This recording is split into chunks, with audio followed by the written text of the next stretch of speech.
Between 1100 and 1500, roughly half of all medieval castle residents experienced temperatures so low they could see their own breath while sleeping indoors. Stone walls stood 10 feet thick in some places, drawing in cold like magnets and radiating it throughout every chamber.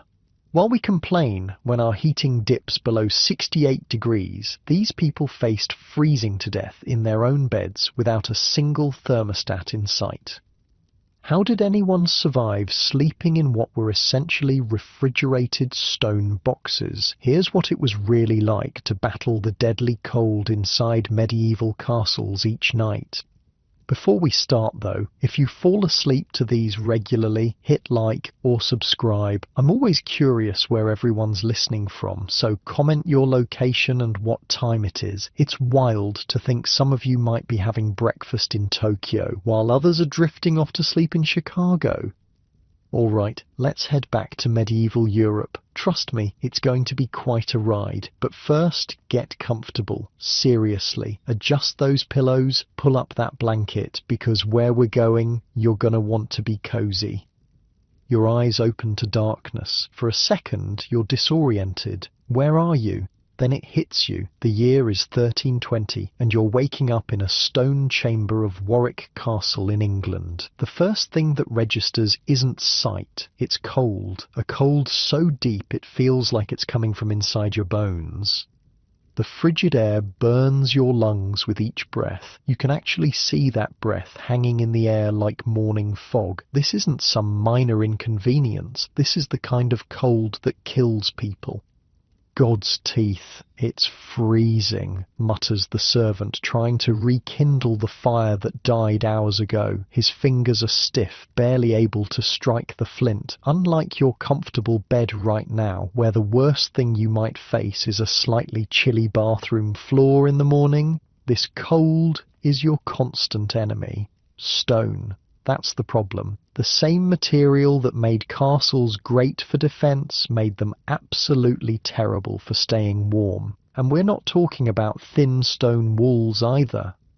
The walls at Warwick, a visiting mason once told me, 10 feet thick in some places, 10 feet of solid stone that soaks up cold like a sponge and holds it for days. Stone doesn't just let cold in, it actively works against you. It absorbs the freezing temperatures from outside and radiates that cold into the interior spaces. It's basically a giant cold battery, storing the chill and slowly releasing it directly into your living quarters. Not ideal.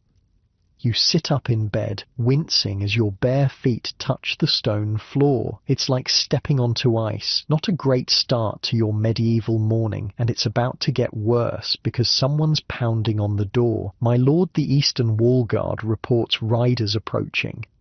And just like that, you have to leave whatever warmth you've managed to create overnight. Because that's the thing about castles. They were built for war, not comfort. Medieval castle designers had one priority: don't get murdered by invaders. Staying warm was way down the list, somewhere after impressive-looking towers and good views for archery. Think about it, those arrow slits that were perfect for shooting at enemies, also perfect for letting in freezing drafts. Those tall ceilings that allowed smoke to rise also created massive spaces impossible to heat. The Great Hall at Warwick could fit 3 modern houses, a historian once explained to me. How do you heat something that size with just wood and coal? You don't. You just accept being cold. Wait, it gets better. Or worse, I guess, depending on how you look at it. The layout of most castles made the cold problem even more fun. Spiral staircases connected different levels, essentially creating perfect wind tunnels. Open courtyards allowed wind and snow directly into the centre of the castle. And windows, if you were lucky, they might have wooden shutters. Actual glass was rare and reserved for only the wealthiest castles, and even then, only in a few rooms. My grandfather served at Windsor Castle, a blacksmith told me, while working on some castle hardware. Said even the king's chambers had drafts strong enough to blow out candles. If the king couldn't escape the cold, imagine what it was like for everyone else. Now picture this. You're the lord of the castle. You've got the best accommodations possible. Your bedchamber is in a tower room. Sounds nice, right? Nope, because heat rises, sure, but towers stick out from the main building, meaning they're surrounded by cold air on three sides. Your fancy tower room is basically a medieval refrigerator. Hold up. Let me paint you a picture. The tower room at Kenilworth Castle in winter, stone walls sweating with condensation, the tapestries on the walls actually moving from the wind seeping through the mortar, the metal hinges on the door so cold they could burn your skin if you touched them bare-handed. That was luxury living in medieval England. You know what's the real killer, a castle guide once told me during a private tour. The dampness. It wasn't just cold, it was wet cold, the kind that gets into your joints and never leaves. He wasn't exaggerating. Medieval castles were frequently built near water for defensive purposes. That meant fog, mist, and damp air were constant companions. Stone absorbs moisture, and that moisture made the cold even more penetrating. Modern cold is nothing compared to the bone-deep damp chill of a medieval castle in December. So this was the reality. Cold stone floors that felt like ice beneath your feet. Walls that radiated coldness. Drafts strong enough to make flames dance wildly. Damp air that made everything feel wet. And winter nights that lasted 14-16 hours. In other words, the perfect recipe for hypothermia.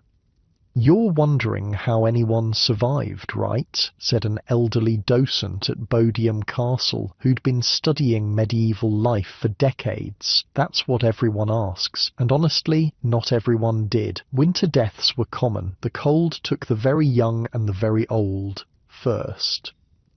Okay, I know what you're thinking. If it was so terrible, why didn't they just build warmer castles? Good question. The answer is that they were fighting different battles than we are. Their primary concern was staying alive in a violent world where neighbouring lords might decide your land looked better flying their banner. Stone walls kept out arrows and resisted fire. Cold was a secondary enemy. I mean, imagine your house being designed primarily to prevent people from murdering you, with comfort as a distant afterthought. That's castle life. The lord's wife appears at the doorway, already dressed in multiple layers despite the early hour. "The eastern storage room is freezing over again," she says with resignation in her voice. "The apple barrels..." You nod. This happens every winter. The food stores start to freeze, which means some will spoil when they thaw. It's a constant battle, one more worry in a long list of winter concerns. "Send 3 men to move the barrels closer to the kitchen," you say, your voice gruff from sleep and cold. That's another thing. The kitchen was often one of the only genuinely warm places in the entire castle. The fires for cooking burned nearly all day, making it a haven of warmth. Which is why, as we'll see later, sleeping arrangements weren't what you might expect. The morning light struggles through the window coverings, not glass but oiled parchment that lets in some light while keeping out the worst of the wind. It casts a dim, yellowish glow across the room, revealing your breath still visible in the air. Now, here's where it gets really interesting, because surviving in these conditions wasn't just about enduring the cold. It required an entire system of knowledge, techniques, and daily practices that modern people have completely forgotten.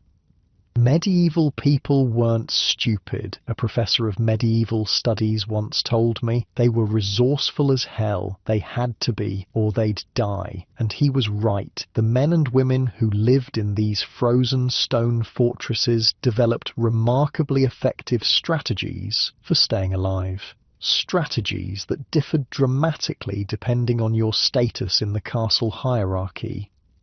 For you, as the Lord, there were certain advantages, but even with those privileges, winter nights were a battle between life and a cold so intense it could stop your heart while you slept. So how did they do it? How did people survive sleeping in what amounted to refrigerated stone boxes? The answer involves heated rocks, clever bed designs, strategic body heat sharing, and specialized servants whose only job was to keep you from freezing to death in your sleep. The first rays of sunlight now illuminate the frost that formed overnight on the inside of the window covering. Another day of fighting the cold begins, and as you swing your legs out of bed, you realize that your real enemy isn't the potential invaders outside your walls. It's winter itself. Your steward appears, looking tired but dutiful. "My lord, shall I have the bed warmed again tonight with the heated stones? We're running low on proper fuel." You nod grimly. "Double the stones. Winter's teeth are sharp this year." He bows and retreats, already mentally calculating how to keep the household from freezing for another night, because that's what castle life was really about: survival, one freezing night at a time. And as you face another frigid day, you can't help but wonder how the rest of the castle residents are faring. From the highest noble to the lowest servant, everyone is fighting the same enemy, a cold so intense it seems alive, hunting for any weakness, any opportunity to steal the warmth from human bodies. But the fascinating part is how differently each person experienced and battled this cold, depending on their place in the castle hierarchy, which brings us to the most important survival tool in any medieval castle: the bed. Not just any bed, but a very specific kind of bed that was designed with one purpose in mind: keeping you alive until morning. The bedchamber door creaks open and a blast of cold air rushes in. Two servants enter carrying something that looks like a giant metal frying pan with a long wooden handle. Inside are glowing coals from the kitchen fire below. This isn't breakfast being prepared. This is the difference between surviving the night and freezing to death. "Mind the embers, boy," snaps the older servant to his younger assistant. "One spark on these linens and the whole chamber goes up."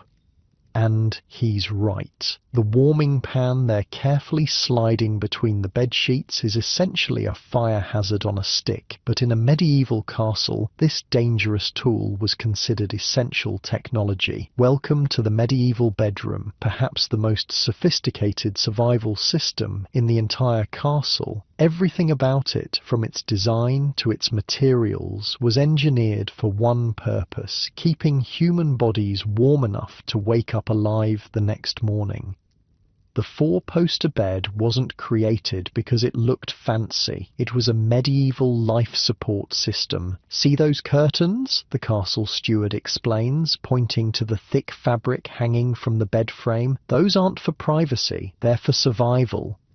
He's not exaggerating. The four-poster bed with heavy curtains was essentially a tent inside a freezing room. Once you pulled those curtains shut, you created a microclimate, a tiny enclosed space where your body heat could actually warm the air around you instead of instantly disappearing into the vast freezing chamber. Think about it. Without those curtains, any heat your body generated would rise straight up and away from you. The enclosed bed kept that precious warmth trapped where you needed it most. The bed itself sits high off the ground, sometimes 3 feet up. This wasn't for show either. It was strategic positioning to avoid the coldest air in the room, which settled near the floor. "The height matters," says the steward, tapping the wooden frame. "Cold air sinks. Up here, you might be 5 degrees warmer than if you slept lower. 5 degrees might not sound like much, but when you're hovering near freezing, it could mean the difference between life and death." Now let's talk about what you're actually sleeping on. The mattress itself is a marvel of medieval engineering. It starts with a layer of ropes stretched tight across the wooden frame, the original box spring. These ropes need regular tightening, which is where we get the phrase "sleep tight." Turn the crank twice a week or you'll sag to the floor, advises the lady's maid, demonstrating how the ropes are tightened. And when they're too frayed to hold, you'll need new ones. Mark it in the household accounts. On top of these ropes sits the mattress. And if you're lucky enough to be nobility, yours is stuffed with feathers. Down mattresses were the premium option, insulating against the cold rising from below while conforming to your body to prevent cold air pockets.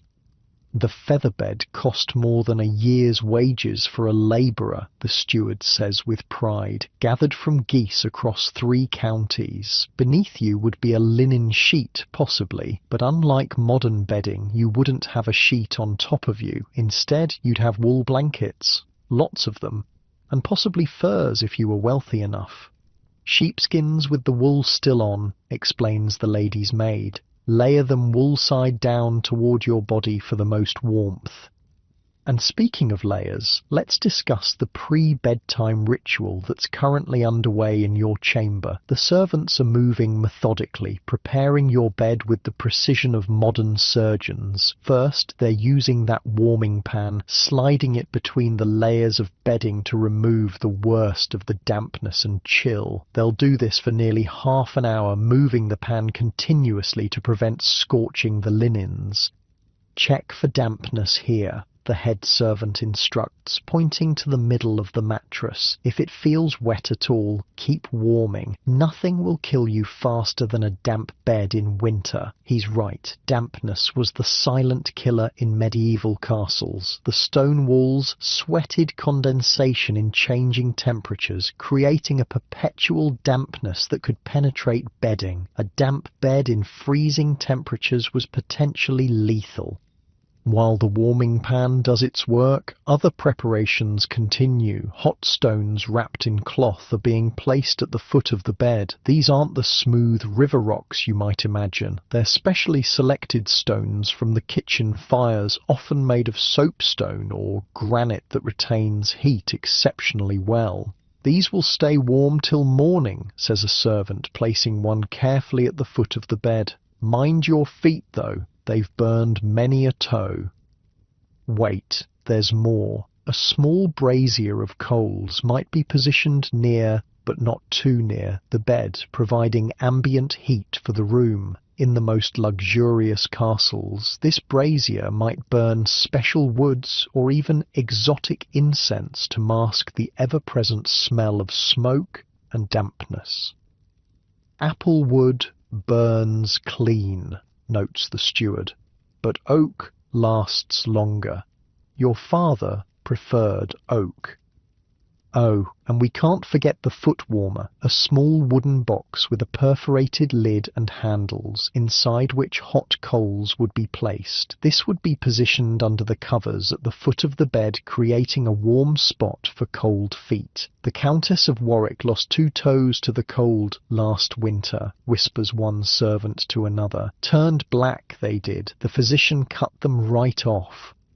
This wasn't uncommon. Frostbite was a real danger, even indoors. Extremities, fingers, toes, ears, noses were particularly vulnerable. That's why warming the bed wasn't just about comfort. It was about preventing actual physical harm. Now comes another crucial part of the bedtime preparation: hot drinks. A servant arrives with a steaming cup. Mulled wine, my lord, with cinnamon and cloves.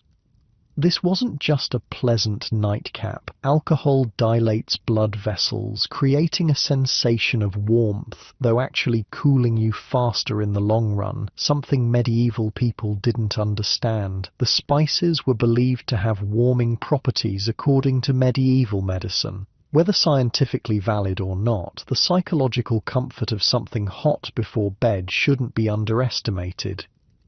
With the bed prepared, it's time for you to get ready. And here's where medieval bedtime rituals diverge dramatically from modern ones. First, you wouldn't change into pyjamas or a nightgown. Those weren't common until much later. Instead, most medieval nobles actually slept naked or in a simple linen shift. Wait, naked in freezing temperatures? I asked an historian specializing in medieval daily life.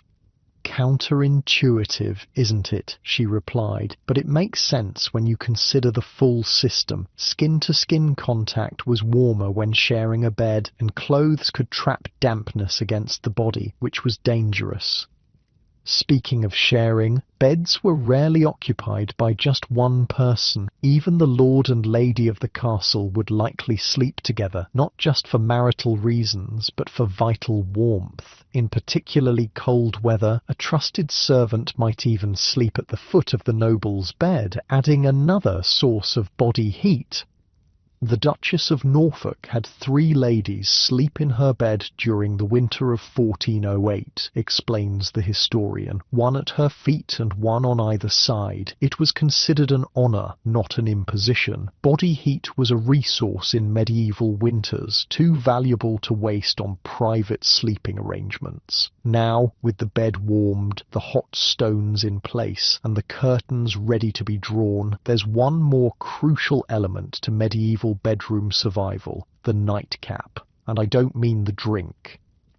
Always cover your head, my lord, advises your manservant, offering a knitted wool cap. You lose most of your heat through your skull. While the specific percentage of heat lost through your head has been debated by modern science, the principle is sound. An uncovered head in a cold environment leads to significant heat loss. Medieval people understood this intuitively and rarely went to bed without head covering in winter.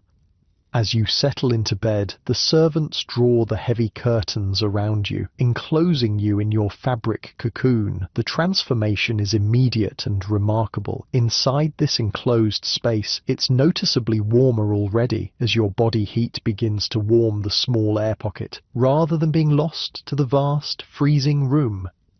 The hot stones radiate warmth near your feet. The bed, elevated from the cold floor, has been dried and pre-warmed. The multiple layers of wool and fur blankets trap heat effectively, and as your body warms this enclosed space, the temperature becomes, if not comfortable by modern standards, at least survivable. "Will there be anything else, my lord?" asks the servant from beyond the curtain. "No. See that the fire is banked for the morning." This is another key element of nighttime survival, making sure the chamber's main fire doesn't die out completely. Banking the fire, covering it with ashes to slow its burn while keeping the embers alive, meant it could be quickly revived in the morning without the difficult task of starting a new fire in freezing conditions.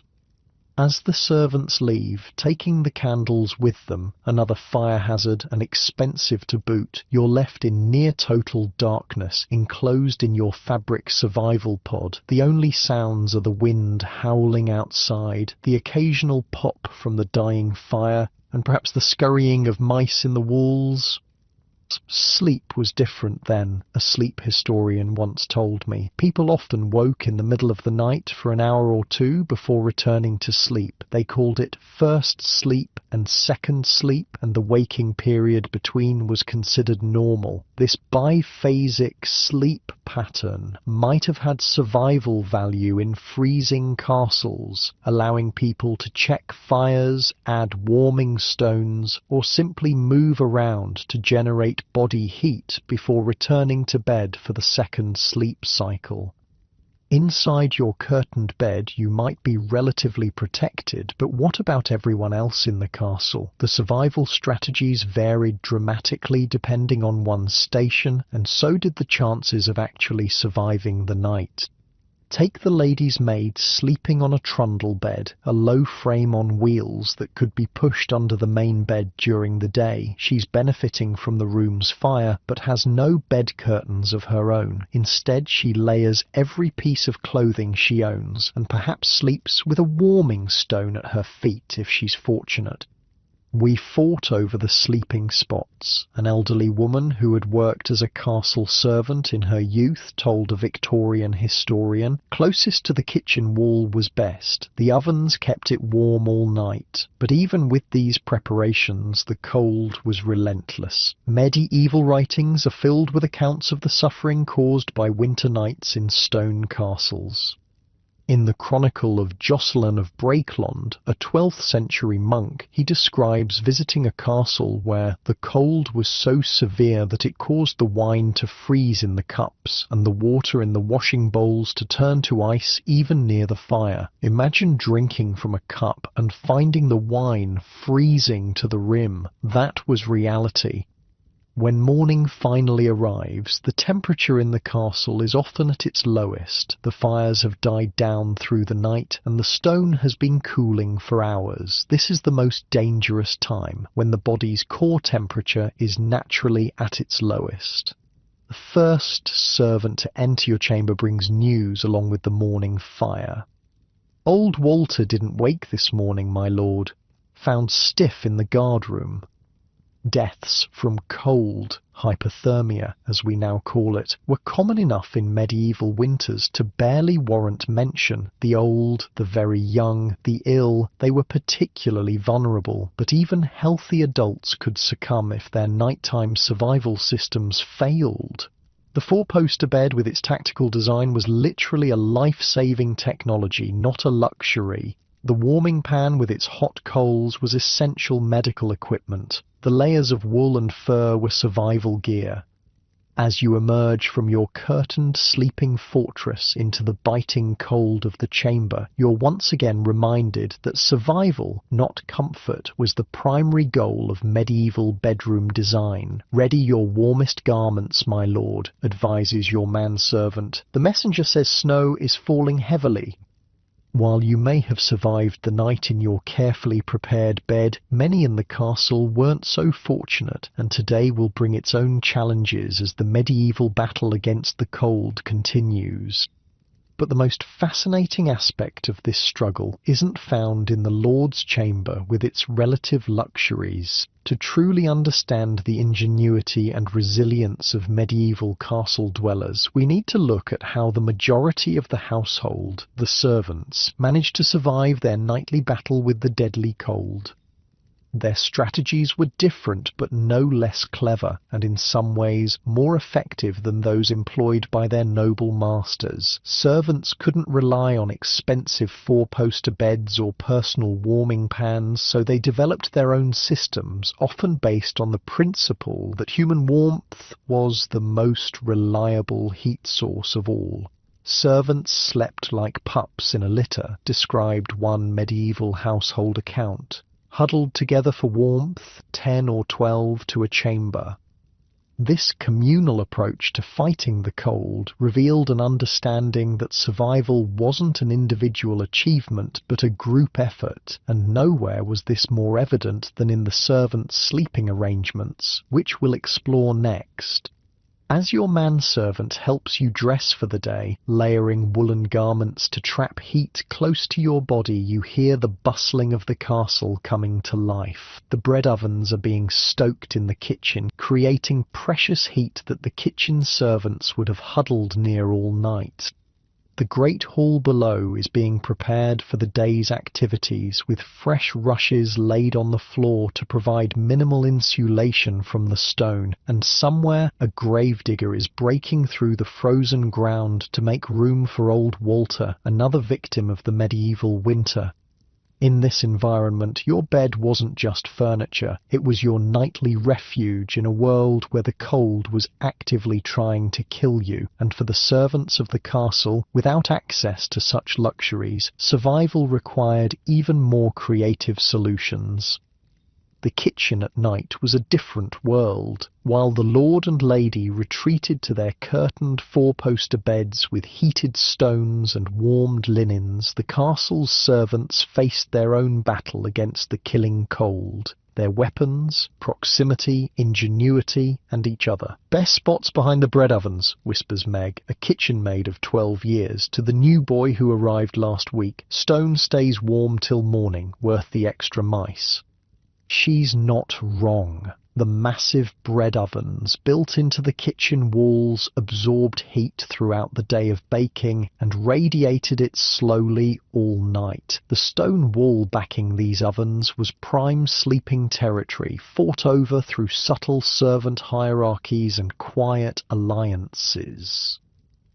Martin, "We'll break your fingers if you take his spot," she warns, nodding toward a burly man stirring a pot of pottage. "Been sleeping there since before you were born." The reality of servant life in medieval castles wasn't what most people imagine. There were no private servant quarters with neat little beds all in a row. For most of the lower-ranking staff, sleeping arrangements were makeshift, communal, and dictated by one overwhelming concern: don't freeze to death. I visited dozens of castle ruins as a graduate student, an archaeologist told me, and kept looking for the servants' bedrooms. Then I realized I was thinking like a modern person. They didn't have bedrooms, they had sleeping spots, often temporary ones. The Great Hall, the heart of castle activity during the day, transformed at night into a massive dormitory. Servants would unroll straw pallets or simple woolen mats on the floor, often near the central hearth that would hold embers through the night. But don't picture neat rows of sleeping servants. The reality was far more chaotic and, frankly, intimate. Court records from 1340 mention a complaint that 43 servants were sleeping in a hall built for 30, the archaeologist explained. They were practically piled on top of each other. This wasn't just overcrowding, it was survival. Human bodies generate heat, and, in the brutal cold of a medieval castle, that heat was too valuable to waste on personal space or privacy. They slept like a litter of puppies, a tour guide at Bodiam Castle once told me, all tangled together in heaps. The cold killed you if you got too proud about personal space. Unlike modern sensibilities about personal bubbles, medieval servants understood that body heat was a communal resource. Sleeping huddled together wasn't just normal, it was necessary.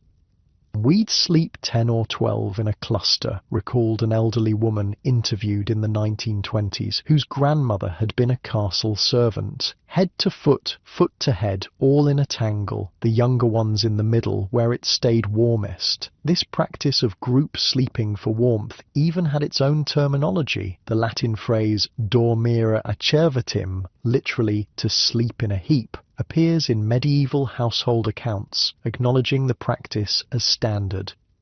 But not all servants were equal in this nighttime democracy of survival. Hierarchies existed even in sleep. "Been here 6 years and still sleeping by the door," grumbles a thin man carrying firewood. "Need to marry someone who sleeps near the kitchen wall." Yes, servant sleeping positions were so valuable they factored into marriage considerations. A good sleeping spot could mean the difference between comfort and suffering, between health and illness, sometimes between life and death. The most coveted spots were against the kitchen walls, especially backing the bread ovens, near, but not too near, the great hall hearth, in the laundry rooms where large cauldrons of water had been heated all day, in the brewery where the fermentation process generated heat, above the stables where animal heat rose through the wooden floors. "The head cook gets the corner by the spice cabinet," Meg explains, pointing to a pallet that's clearly more substantial than the others. "Been there 30 years, has a feather pillow and everything." Status in the servant world wasn't just about day jobs and wages. It was about where you were permitted to lay your head at night. "Some never got used to it," says an older woman kneading dough. "Lady Eliza's maid came from a farm, cried every night for a month about sleeping with 20 others. By midwinter she was fighting for middle spot like everyone else." Wait, I can hear you thinking, didn't they have beds? Some did, but not what we'd recognise as proper beds. Higher-ranking servants like the steward might have a simple wooden platform to keep them off the floor. The most fortunate personal servants, like the lord's manservant or the lady's maid, might have trundle beds, low frames on wheels that could be stored under the noble's bed during the day. But for most, the floor was their mattress, with only what padding they could gather. "When I started at the castle, I had nothing but my cloak to sleep on," says the older woman, flour dusting her forearms. "Saved bits of wool for a year to stuff my own pallet. Still use it 20 years on. Even the materials used for sleeping revealed the harsh inequality." While the Lord enjoyed feather mattresses and linen sheets, servants made do with straw pallets at best, often stuffed with whatever they could find: wool scraps, horsehair, dried moss or herbs. "Or lavender in mine," says a young girl proudly. "Keeps the fleas away, mostly." Speaking of fleas and lice, bedbugs and mice, they were unwelcome but inevitable bedfellows. This communal sleeping, while necessary for warmth, had its downsides in terms of hygiene and disease transmission. Court records from Winchester Castle note an outbreak of winter fever that killed 8 servants who slept in the same corner of the hall, a historian told me. Once illness entered these sleeping groups, it spread rapidly, but the alternative, sleeping alone in the cold, was often seen as the greater risk. Hypothermia killed more quickly than most contagions. As we follow Meg through her evening routine, we see another survival tactic unique to servants: strategic clothing management. "Never take off your clothes," she advises the new boy. "Wear everything you own. Take off the outer layer for work, put it back on for sleeping." Unlike the nobles, who often slept naked under their blankets, servants typically slept fully clothed, adding their day clothes as extra blankets rather than removing them. Some even slept in their shoes, partly for warmth, partly because good shoes were valuable and could be stolen. "My grandmother said they'd sleep with their shoes tied to their belts with twine," the elderly woman from the 1920s interview recalled. "Lose your shoes in winter, might as well cut your own throat." The preparations for bed had their own rhythm and rules. As kitchen work wound down for the evening, servants would begin claiming their spots, laying out whatever bedding they possessed. "Marta, your pallet's dripping again," calls the cook to a laundry maid. "Hang it by the fire or we'll all be sleeping in a puddle." Damp bedding was a constant concern. Servants who worked with water, laundry maids, scullery boys, brewers, often had chronically damp clothes and bedding, a dangerous condition in the freezing castle. These workers would take turns drying their pallets near the kitchen fire in the evenings, one more community ritual in the shared struggle against the cold. "We'd hang everything we could near the fires at night," recalled a former castle servant in a Victorian memoir. "The kitchen looked like market day, with all manner of clothes and bedding hanging from every hook and beam." This practical approach extended to other survival tactics. While nobles had warming pans and hot stones prepared by servants, the servants themselves developed their own heating methods. "See this?" Meg shows the new boy a rounded stone about the size of a small loaf. "Put it in the ashes when the baking's done. Wrap it in rags before bed. Keep it at your feet. Thank me later." These improvised bed warmers were critical technology for people without access to the luxury of purpose-made warming pans. Stones, bricks, even sand-filled cloth bags would be heated and taken to bed, often shared between several sleepers. "My sister and I shared one brick between us," says a scullery maid, scrubbing at a pot. "Took turns putting it at our feet. When it cooled, we'd hug it to our chests for the last bit of warmth." Some servants developed specialized tools for their particular sleeping situations. Stable hands, who often slept above the horses to benefit from the rising animal heat, created night buckets, clay containers filled with hot coals and covered with pierced lids that could safely provide heat in the hay-filled environment of the stables. "Burn the stable down. You'll wish you'd frozen instead," warns the stable master. Lord William hanged 2 boys for starting a fire with their night bucket in 42. This was no idle threat. Castle fires were terrifying prospects, especially at night, and the tension between needing heat and fearing fire was constant. Servants found responsible for fires faced severe punishment, yet going without heat often wasn't survivable in the depths of winter. "Coldest night I remember," says the elderly cook, settling onto her privileged pallet in the kitchen corner, "was the Feast of St. Lucy, must be 30 years back. Found 3 kitchen boys dead by morning, blue as woad they were. After that the Lord allowed us extra charcoal in December, no matter the cost."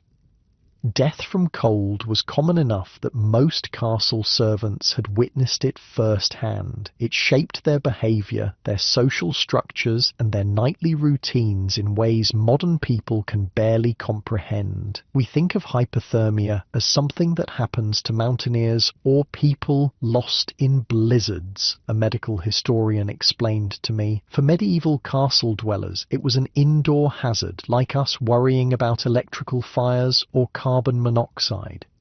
How did they recognize when someone was succumbing to the cold? They had their own terminology and warning signs. "Watch if someone gets too quiet," Meg tells the new boy. "If they stop shivering and say they feel warm suddenly, wake the cook. That's frost sleep starting." What she's describing in modern terms is the paradoxical undressing and mental confusion that precedes death from hypothermia. Medieval people recognized these signs without understanding the physiology behind them. They also recognized that certain people were more vulnerable. The very young, the elderly, the thin, and the ill were watched more carefully on the coldest nights. "Old Tom sleeps between the baker's boy and Wat the Strong," Meg explains, pointing to an elderly man settling onto a pallet. "Been that way since he turned 60. Best warmth spots for the oldest among us." This informal system of protection for the vulnerable reflects a community understanding of shared survival that went beyond individual comfort. And what happened when someone did begin to show signs of dangerous cold? Servants had their own emergency protocols. Strip them, put them skin to skin between the 2 strongest, the cook explains matter-of-factly when I ask. "Wrap everyone in whatever blankets you have. Works more often than not, if you catch it early." This emergency sharing of body heat, sometimes involving 3 or 4 people piled together, was a life-saving technique employed without embarrassment or hesitation. Survival trumped all other concerns, but sometimes even these measures weren't enough, especially during the bitterest cold snaps or when provisions ran low. "Winter of '86 was brutal," recalls the elderly cook, her voice dropping. 23 servants at Michaelmas, 17 by Easter. The cold took them one by one, nothing to be done. These winter death counts were recorded in household accounts alongside expenses for food and candles. The human cost of medieval life noted with the same bureaucratic precision as the price of salt or wine. As night falls fully across the castle, the kitchen finally grows quiet. The servants settle onto their pallets in practiced formations, the oldest and youngest toward the centre of the groups, the strongest on the outer edges. Bedding is arranged, shared, and tucked. Bodies press together without self-consciousness, sharing the only reliable heat source available: each other. "Good night, and God keep you warm," murmurs the cook, the traditional servant blessing in winter months. In the darkness, someone begins to hum softly, an old tune about spring flowers and warm sunshine. Others join in, the quiet melody a contrast to the wind howling outside the kitchen walls. This too is part of survival, the comfort of community against the lonely cold. "My father sang that every winter night," whispers a voice in the darkness. "Said it reminded him that cold wasn't forever." This is perhaps the most overlooked aspect of how medieval castle dwellers survived the winter nights, not just the physical strategies of shared warmth and careful sleeping arrangements, but the psychological adaptations that made the cold endurable. They told stories, an oral historian explained to me. Winter tales passed down, songs, prayers specific to cold weather. These weren't just entertainment, they were coping mechanisms, ways to normalize an experience that would break most modern people. As the kitchen settles into sleep, the new patterns of breathing and the occasional snore indicate that most have found some measure of rest, despite the cold that makes each exhale visible in the dim light of the banked fire. But not everyone in the castle has the luxury of sleep, even in these communal conditions. Beyond the kitchen walls, through the draughty corridors and up on the exposed ramparts, another group battles the cold with far fewer resources and no opportunity to huddle together for warmth. The night watchmen, standing guard in the most exposed parts of the castle, face the winter darkness alone, their story perhaps the most extreme testament to medieval cold endurance. "Pity the poor bastards on the wall tonight," mutters someone in the darkness of the kitchen. "Rather sleep with pigs than stand watch in this weather." And indeed, some servants did exactly that. Sleeping in the animal quarters was another survival strategy, particularly for those who cared for the animals. The body heat of horses, cows, pigs, and even chickens was too valuable to waste. "Stable lads had it best in winter, worst in summer," observes the cook. "Warm nights with the horse stink, or cool nights with the kitchen smoke. Each servant makes their choice." As we leave the servants settled in their communal sleeping arrangements, we can reflect on how different their experience was from the nobles in their curtained beds, yet how both groups, in their own ways, were engaged in the same fundamental battle against the cold. For the nobles, it was a battle fought with technology and servants, warming pans, bed curtains, and hot bricks prepared by others. For the servants, it was a battle fought through community and adaptation, shared body heat, strategic sleeping positions, and improvised warming tools. Both were fighting for the same prize, to wake up alive when morning came. But there was one group in the castle whose fight against the nightly cold was even more desperate, and whose suffering was perhaps the greatest of all, because while the nobles slept in their enclosed beds and the servants huddled together on their pallets, the night watchmen stood alone on the castle walls, exposed to the full fury of winter, with almost no protection at all. Their story is one of endurance at the very limits of human capability, and as the kitchen settles into uneasy sleep, these solitary figures begin their own night-long battle against the killing cold. "Pray for those on the wall," murmurs the cook, making the sign of the cross as she drifts toward sleep. "For many a watchman has been found standing frozen at his post come morning." Her words hang in the frosty air, a reminder that even the servants' hard circumstances were a kind of privilege compared to what the night guards endured. But that's a story for another part of our journey through the frozen nights of medieval castle life. The wind on the castle walls is a living thing. It doesn't just blow, it hunts. It finds every gap in your clothing, every exposed inch of skin. It steals your body heat faster than you can generate it. And for the night watchmen of medieval castles, this wind was both companion and enemy during the long, freezing hours of their duty. "Third watch is the worst," mutters Edwin, a grizzled veteran of 15 years on the walls. "Coldest time of night, just before dawn. Men die on third watch." He's not exaggerating. While the nobles slept in their curtained beds and servants huddled together in the kitchen, the night watchmen faced the winter darkness alone, in the most exposed parts of the castle, with almost no protection from the killing cold. "Found Aldred frozen last winter," Edwin tells the young guard beside him, "still standing upright, eyes open, didn't even fall when he died." The young guard, Watt, swallows hard. It's his first winter on the walls, and at 19 he's already heard enough stories to know that the cold kills more watchmen than enemy arrows ever did. The job of a castle night watchman was brutally simple. Stay awake, stay alert, watch for approaching danger, and signal if anything suspicious appears. But accomplishing this in winter conditions that could literally freeze a man to death was anything but simple. My grandfather was a night watchman at Warwick Castle, a medieval reenactor told me. Family legend says he lost 3 toes and the tip of one ear to frostbite. They called him Notch for the rest of his life. Unlike modern security guards with heated guardhouses and warm clothing, medieval watchmen stood exposed on the castle battlements with only stone walls for shelter. Walls that themselves radiated cold like icy bricks.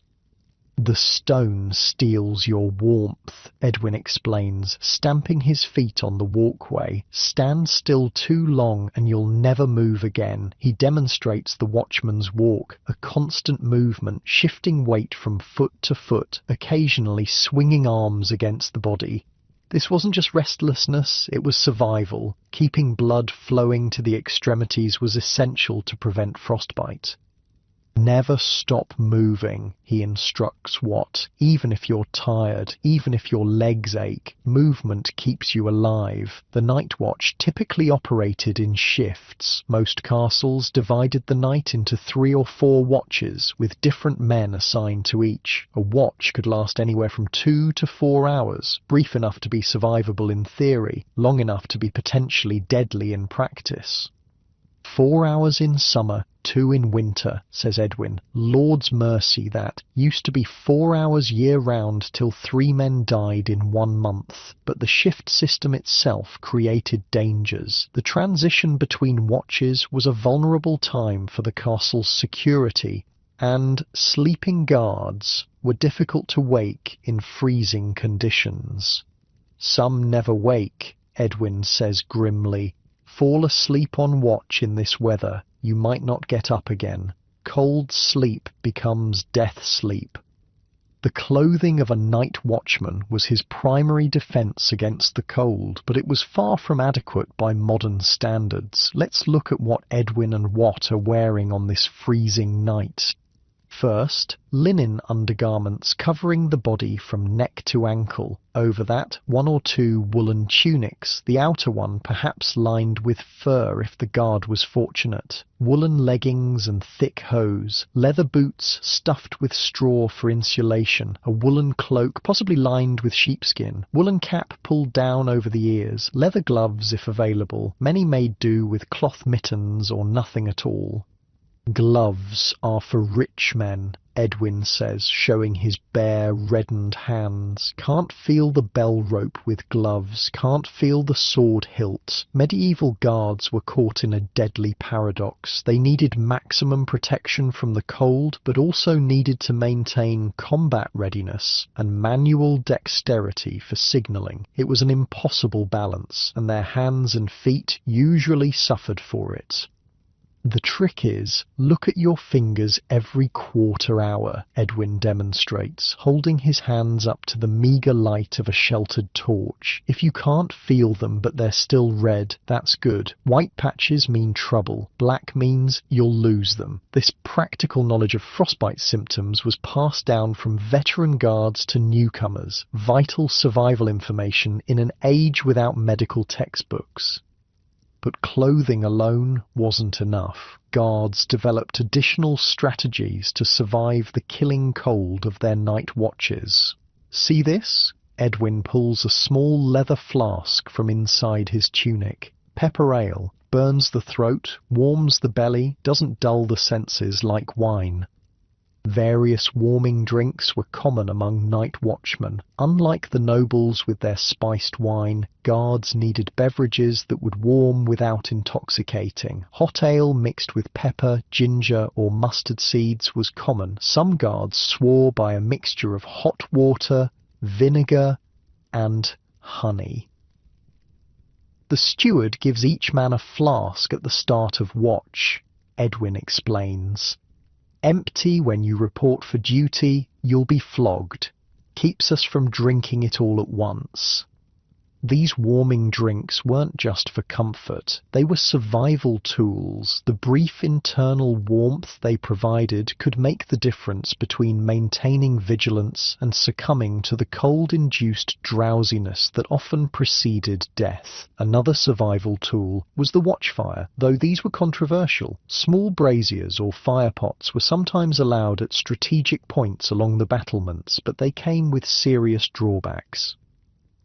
Fire makes you a target, Edwin says, nodding to a small brazier sputtering in a sheltered corner of the wall walk. Shows the enemy exactly where you're standing, and the light ruins your night vision. Even worse, the contrast between the fire's heat and the freezing air could be dangerous in itself. Warm your hands, then grip cold stone or metal, skin sticks and tears, Edwin warns. Better to stay evenly cold than go back and forth.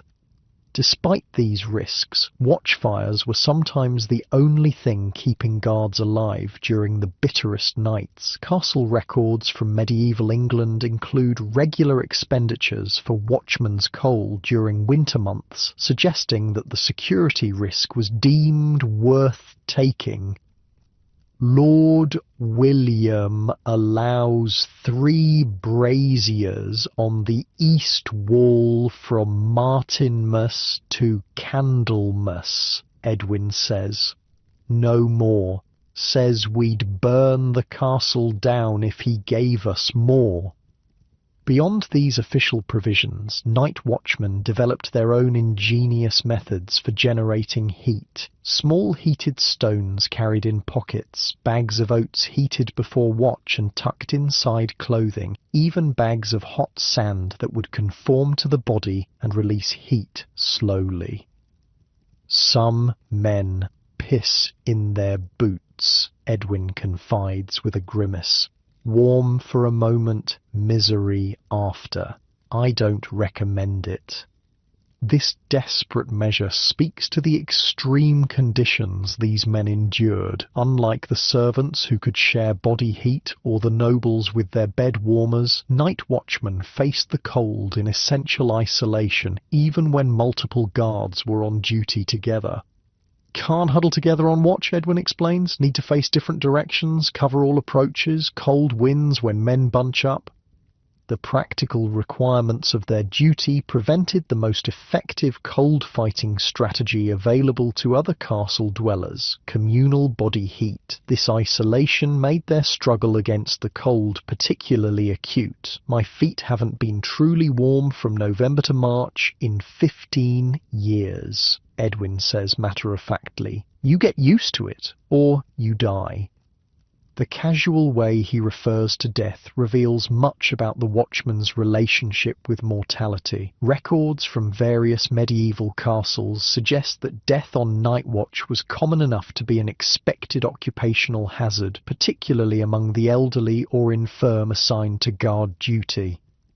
At Norwich Castle in 1412, 4 night watchmen were found dead at their posts after a particularly cold night, a medieval historian told me. The castle steward simply noted the expense of replacing them, as one might record the cost of broken equipment. The human cost of castle security was rarely factored into the calculations of those who slept safely inside. But the night watchmen themselves developed a culture of mutual protection, watching out for each other when possible.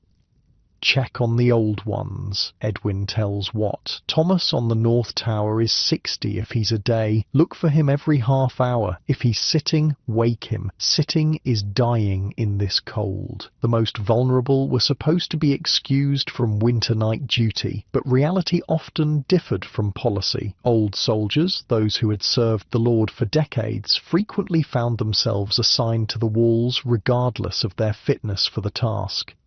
No one wants night watch, Edwin says, but the Lord needs eyes on the walls, and we all serve or suffer. Not all watchmen were created equal, however. Their equipment and conditions varied dramatically depending on the castle's wealth and the Lord's concern for security. In the wealthiest castles, night watchmen might have small guard rooms built into the wall, tiny stone chambers with narrow windows for observation and small hearths for warmth. These watchmen could rotate between observation and warming themselves, a luxury that significantly reduced cold-related deaths. Heard Windsor has guard rooms with actual braziers inside, Edwin says with naked envy. King's men don't stand in the wind like we do. Other castles provided special winter equipment for their guards. Accounts from the Tower of London mention watch cloaks made of multiple layers of wool, with an outer layer treated with wax for water resistance. Some lords provided fur-lined boots, or even crude mittens that could be worn over the guard's sword hand and removed quickly if needed. But Edwin and Wat have none of these luxuries. Their lord is of middling wealth, and the castle's provisions for its watchmen are basic at best.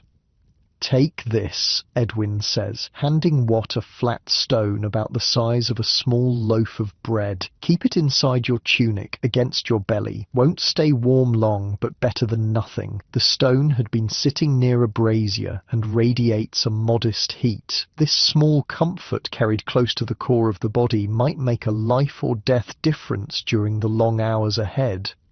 As the night deepens, the temperature drops further. Wat's breath hangs in clouds before his face, and the metal of his sword hilt becomes painful to touch. The stone against his belly has long since gone cold. "Worst time now," Edwin murmurs, looking east where no hint of dawn yet lightens the sky.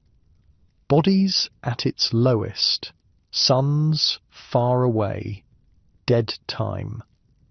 Medical science has since confirmed what these guards knew from experience. The body's core temperature naturally drops to its lowest point in the hours before dawn, making this the most dangerous time for those exposed to extreme cold.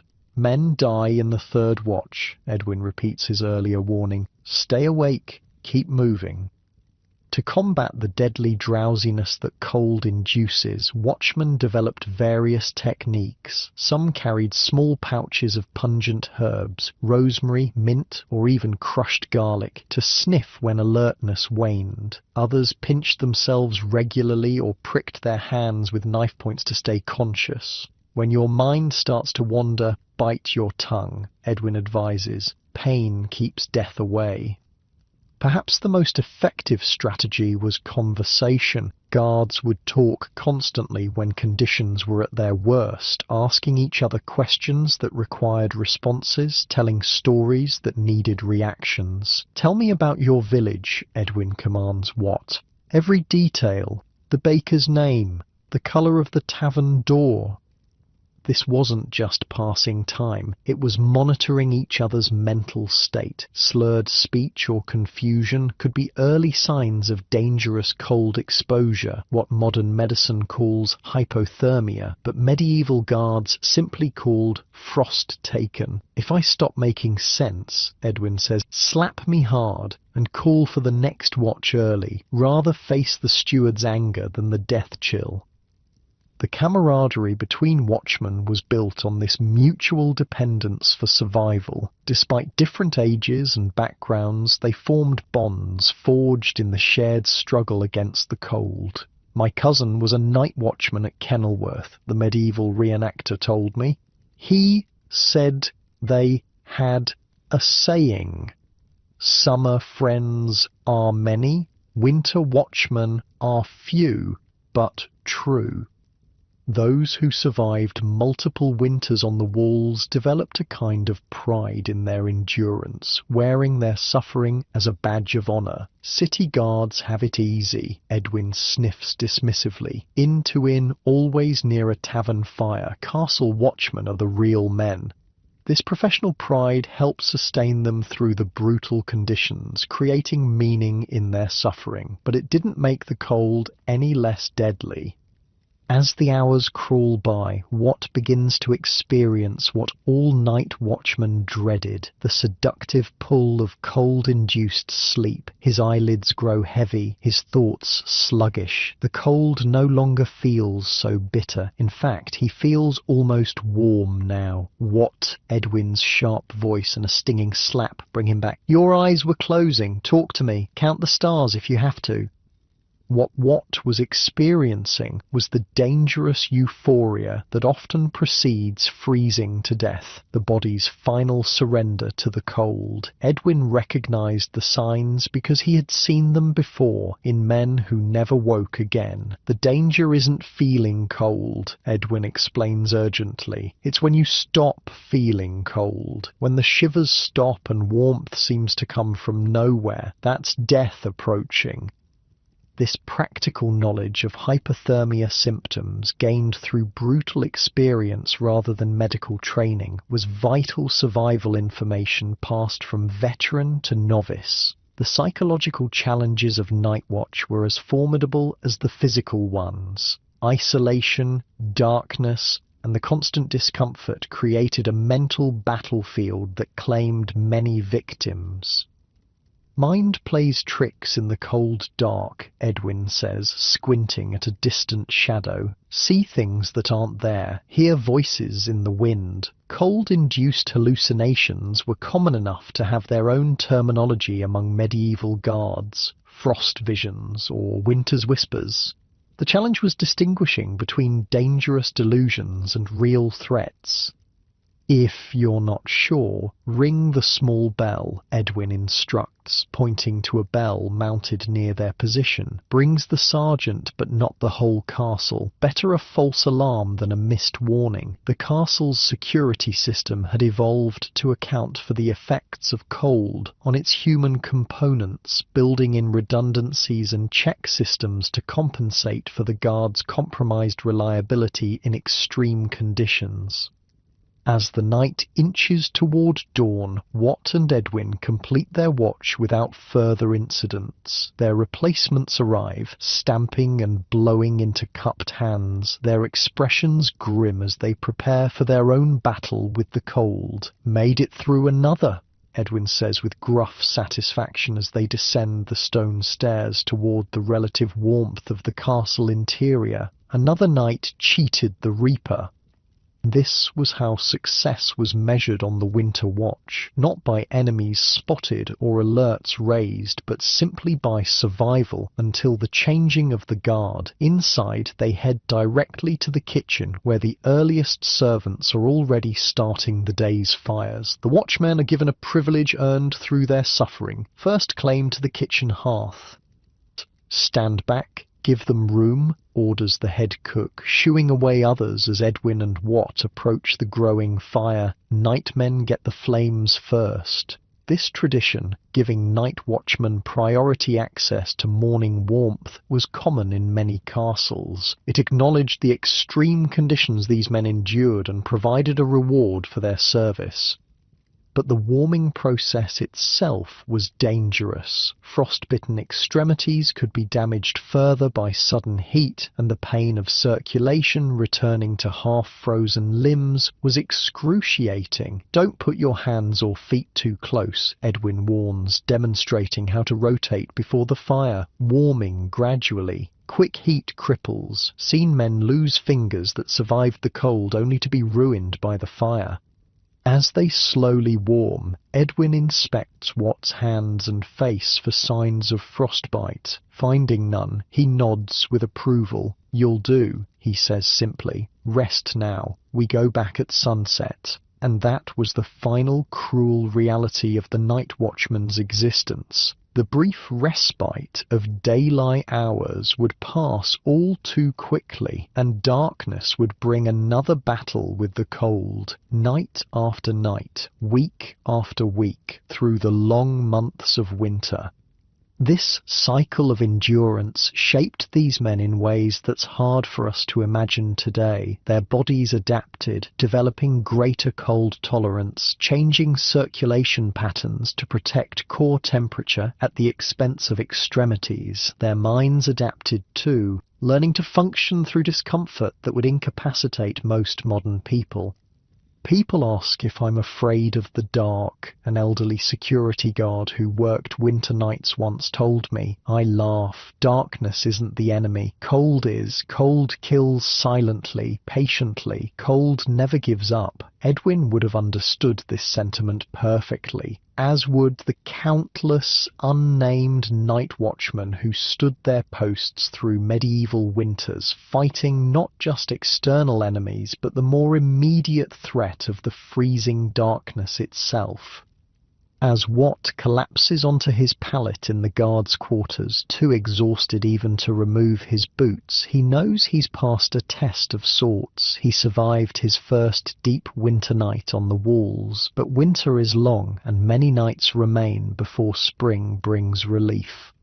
Rest while you can, says another guard, already snoring before he finishes the sentence. For now, both Edwin and Watt have survived the deadly cold that claimed so many of their predecessors, but the night will come again, and with it the eternal battle against the cold that defined the night watchman's existence. This was the reality of medieval castle life in winter, a multi-layered struggle for survival that played out differently depending on one's station, from the lord in his curtained bed to the servants huddled together to the watchman facing the elements alone. Each fought the cold with whatever tools and strategies their position afforded them. But there were times when even the best preparations weren't enough, when winter tightened its grip beyond normal expectations, when provisions ran low, or when unexpected crises arose. Even the relatively privileged inhabitants of the castle found themselves at death's door. These winter emergencies tested medieval ingenuity to its limits and sometimes pushed castle dwellers to extreme measures in their quest to survive until spring. The winter of 1395 was remembered for generations, not as the coldest on record, though it certainly qualified, but as the winter that wouldn't end. March came and went with no thaw. April arrived with fresh snow. By early May, when spring should have been well established, ice still crusted the castle moat each morning. We called it the Endless Winter. An entry in the Warwick Castle steward's account reads, "Provisions meant for 3 months stretched to 5. God's mercy alone prevented us from eating the dogs." Extreme winters like this pushed medieval castle dwellers beyond their normal survival strategies. When the cold persisted beyond all expectations, when food stores dwindled, when fuel became scarce, that's when true desperation set in, and with it, measures that reveal just how precarious life in a medieval castle could be. "My lord, the coal store is down to a quarter sack," reports the steward, his face grave. "The woodpile won't last 3 days at current use." The lord of the castle, huddled near the great hall's fire in layers of fur, nods grimly. He's been expecting this news for weeks. "Implement the winter protocols," he says quietly. "May God forgive us." The winter protocols. Every well-run castle had them, though they were rarely discussed openly and even more rarely implemented. They were the emergency measures, the last resorts, the brutal calculations of survival when normal methods failed. First step was always consolidation, a castle historian explained to me, abandoning parts of the castle to concentrate warmth in fewer spaces. This meant closing off entire sections, towers, halls, even whole wings, to focus limited heating resources on a few critical areas. For castle dwellers accustomed to already cramped quarters, this created unprecedented crowding. By February's end, we had 63 people sleeping in the Great Hall, reads an account from Kenilworth Castle during a 14th century winter crisis. The stench was ungodly, but none dared sleep apart for fear of the cold. This consolidation wasn't just about shared body heat, though that was certainly a factor. It was also about fuel efficiency, heating one space adequately rather than many spaces poorly. We moved the Lord's family from the tower bedroom to chambers adjacent to the kitchen, the castle steward recalls, making notes in the household account. Dignity sacrificed for survival. That was a radical step. Medieval nobility defined themselves through physical separation from commoners. For a lord to abandon his private chambers and sleep in proximity to servants represented a profound disruption of the social order, one accepted only in the most extreme circumstances. My grandfather told a story about the winter of 42, an elderly villager shared with a Victorian folklorist, said the lord and lady slept in the kitchen itself, on pallets no better than the servants. Cold makes equals of everyone, he said. This social levelling effect of extreme winter was temporary but significant. Castle inhabitants who normally lived in strictly segregated worlds found themselves sharing space, resources and survival knowledge. Lady Eleanor learned to knit from the kitchen maids that winter, a lady-in-waiting's diary recalls, said she'd rather have warm fingers than clean ones. Shocking to hear a noblewoman speak so. But warm fingers were no small matter when frostbite threatened. During extreme winters, the strictures of propriety loosened by necessity. Ladies who would normally never engage in manual labour found themselves learning practical skills from servants. Lords who would normally delegate all physical tasks took turns carrying firewood. The young lord chopped wood alongside the stable boys, notes a surprised entry in a castle account. His hands blistered and bled, but he did not stop until darkness fell. Beyond consolidation of space, castles implemented strict rationing of essential resources, primarily fuel and food. These rationing systems reveal much about medieval priorities and power structures.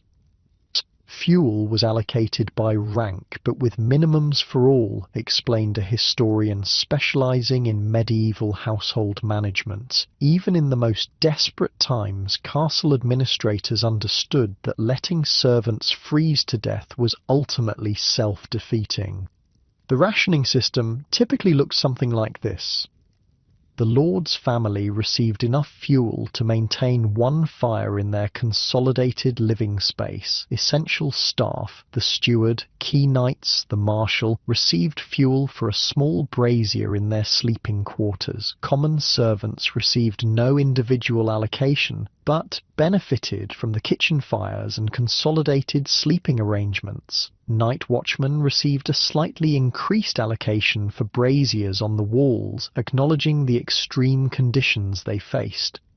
Coal goes first to the watchfires, then the kitchen, then the great hall, orders the steward in our castle. No private chambers to receive fuel until further notice. Food rationing followed similar principles, but with important differences. While nobles might accept reduced comfort, they rarely accepted reduced nutrition. Food rationing typically preserved the quality of nobles' meals while drastically reducing quantity for everyone. The lord's table receives 1/3 less meat, servants half their normal bread, the steward calculates, scratching figures on a piece of parchment. Castle guards maintain full rations. Men standing watch in this cold need their strength. This pragmatic approach to rationing recognized that different roles in the castle required different levels of sustenance. Those performing physical labor in the cold, particularly the night watchman, needed more calories simply to survive their duties. Guard found dead this morning wasn't killed by cold alone, the castle physician remarks grimly. Man was skin and bones beneath his cloak, can't fight winter on an empty stomach. When normal rationing wasn't enough, castle dwellers turned to increasingly desperate measures to generate heat and preserve food. This is where medieval ingenuity truly reveals itself. "Bring me every piece of furniture not currently in use," orders the steward. Chairs, tables, decorative screens, anything made of wood. Sacrificing furniture for firewood was a drastic step that indicated severe crisis. Furniture in medieval castles was valuable and relatively scarce. To deliberately destroy it for fuel meant that survival concerns had completely trumped economic considerations. First went the old trestle tables from the feast hall, recalls a servant from a particularly desperate winter. Then the benches. By March the Lord authorised cutting up the great oak wardrobe that had been his grandmother's wedding chest. I saw Lady Anne weep as they took the axe to it. But furniture was just the beginning. As winter crises deepened, castle dwellers found fuel in increasingly unlikely places. "We burned the decorative timbers from the chapel ceiling," admits a castle chaplain in a confessional letter. "Prayed for forgiveness even as we fed God's house to the flames. What choice remained? The children were turning blue with cold. Old linens, tapestries too worn to sell, broken tools, unused door frames, even floorboards from abandoned sections of the castle, all eventually found their way into fires during the most desperate times." Record here. "Third stair of North Tower dismantled for fuel," notes a steward's account with bureaucratic precision. "To be rebuilt in spring if God grants us to see it." When conventional fuel sources were exhausted, castle dwellers turned to alternatives that reveal how desperate their situation had become. "Mix 1 part rendered fat with 2 parts dried horse dung and 1 part straw," instructs an elderly servant to younger staff. "Press into cakes and dry near the fire. Burn slow and hot when no wood remains." These improvised fuel cakes were a technology born of necessity, not as effective as wood or coal, but capable of providing critical heat when nothing else was available. Similar improvised fuels have been documented in various cultures facing extreme conditions, from Himalayan communities to Arctic indigenous groups. "Smells unholy," complains a night squire, wrinkling his nose as the fuel cakes burn, "but better than freezing to death."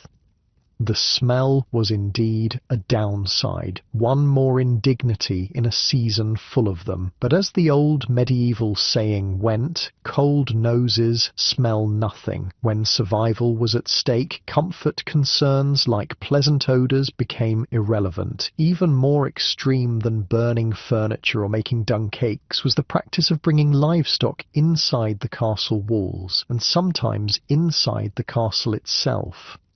"Bring the milk cows into the inner bailey," orders the castle steward as another snowstorm threatens. "The pigs and chickens into the old storage room off the kitchen. We need their heat more than we need cleanliness now." This wasn't just about preserving valuable animals from freezing to death, though that was certainly a consideration. It was also about harnessing their body heat to help warm human inhabitants.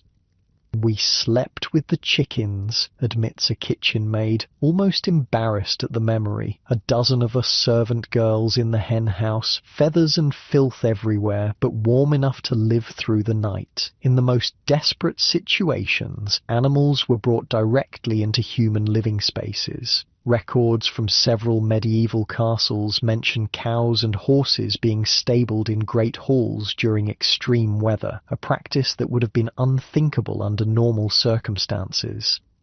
"The young calves were kept in the Lord's antechamber," recalls a dairymaid from a particularly harsh winter. "Lady Margaret herself tended them, said they were too valuable to lose, and their breath kept the connecting rooms warmer." A cow's body heat output is roughly equivalent to a 1 kilowatt heater, significant warmth in an unheated stone space. Medieval people understood this value intuitively, if not scientifically.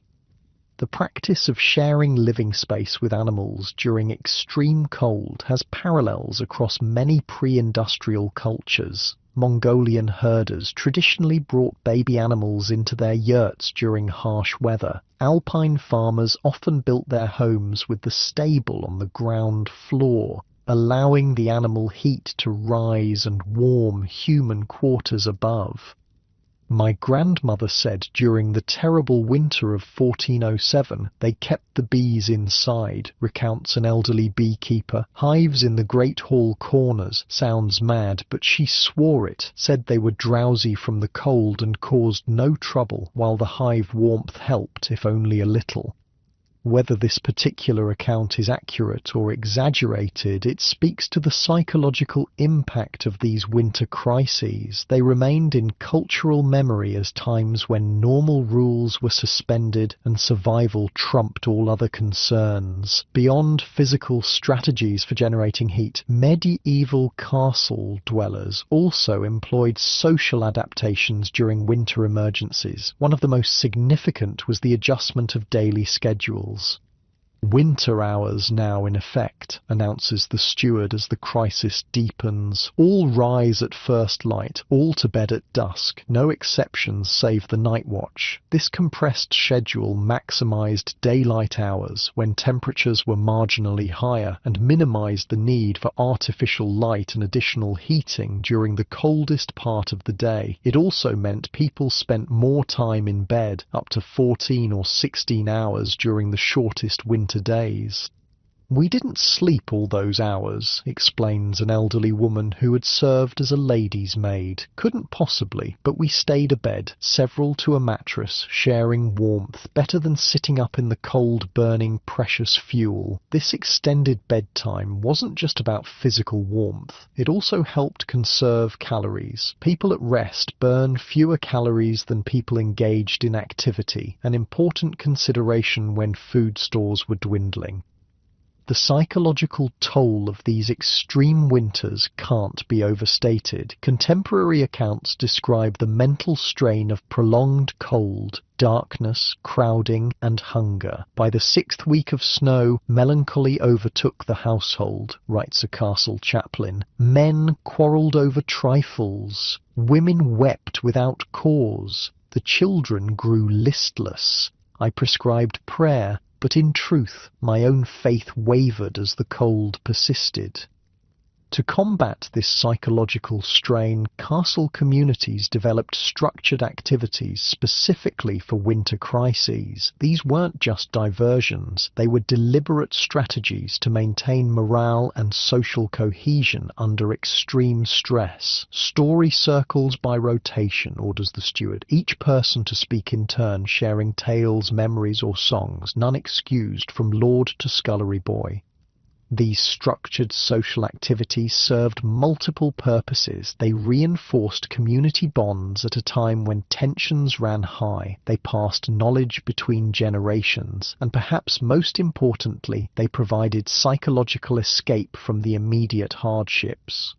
"My father said those story circles saved his mind during the endless winter," recounts a man whose ancestor had served as a castle guard. Said after weeks of cold and hunger, the stories were the only warmth that truly mattered. Some castles formalized these activities into a specific winter emergency role. The keeper of tales or winter speaker. This person was responsible for maintaining the story rotation and sometimes contributing more elaborate narratives to boost morale. "Martha knows more tales than any 3 people combined," notes the steward, assigning an elderly cook's assistant to the role. "She'll organize the evening tellings for the duration." This recognition of morale as essential to survival reflects a sophisticated understanding of human psychology that we sometimes fail to credit to medieval people. They may not have had our scientific vocabulary, but they understood that the mind could kill or save as surely as the body. Religious practices also intensified during winter crises.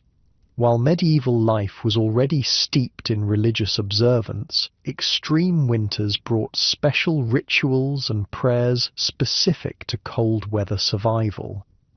Thrice daily prayers to St. Benedict the Snow Turner, instructs the castle chaplain, all to attend without excuse. St. Benedict wasn't actually known as the Snow Turner in official church doctrine, but local traditions often assigned specialized roles to saints based on community needs. In this case, a regional tradition had designated Benedict as particularly effective at ending persistent winter weather.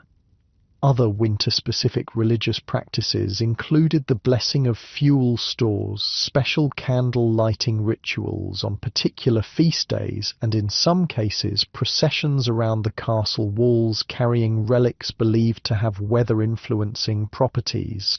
"We walked the walls with St. Oswald's tooth," remembers an elderly woman, describing a winter ritual from her childhood in a northern castle. Chaplain led us, lords and scullery maids alike, all singing the Thor prayers. Next day wasn't warmer, but we felt better for trying. The psychological benefit of these rituals likely outweighed any meteorological impact, but that didn't make them less valuable to the people performing them. They provided structure, hope, and a sense of agency during circumstances that otherwise left people feeling powerless. As winter emergencies stretched from days into weeks and sometimes months, castle inhabitants faced the grim task of determining who would receive increasingly scarce resources, decisions that reveal much about medieval values and power structures. The old and infirm to receive double blankets but half rations, orders the steward, making the brutal calculation that those who moved least needed more warmth but could survive on less food than active workers. Children and pregnant women to receive milk daily, even as others go without, states another directive, prioritizing the future of the community over present comfort for all. These decisions weren't made lightly, and castle accounts sometimes record heated debates among leadership about the most ethical way to distribute dwindling supplies. The marshal argued that guards should receive preferential treatment as the castle's security depended on them, notes one such account. The chaplain countered that the youngest children should be prioritized as most vulnerable. The Lord heard both and ruled night watchmen and children under 5 to receive full rations, all others reduced by 1/3. These were the survival ethics of medieval crisis management, pragmatic but not without compassion, hierarchical but with recognition of special vulnerability and essential roles. Perhaps the most extreme measure recorded during winter crises was the practice of warm sleeping, a rotation system that ensured the most vulnerable castle inhabitants always had access to the warmest sleeping spots.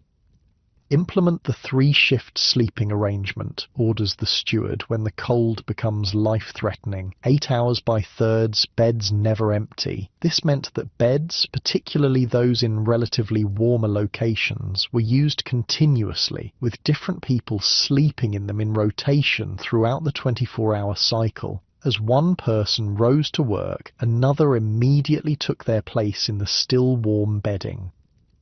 "Strange to sleep in the Lord's daughter's bed while she was at her lessons," recalls a servant girl from one such crisis. "Stranger still to know that when I rose, the cook's boy would take my place, but the arrangement kept us alive." This practice upended normal social boundaries and hygiene standards, but it maximized the utility of limited warm sleeping spots. Body heat was too precious a resource to waste on empty beds during the coldest hours.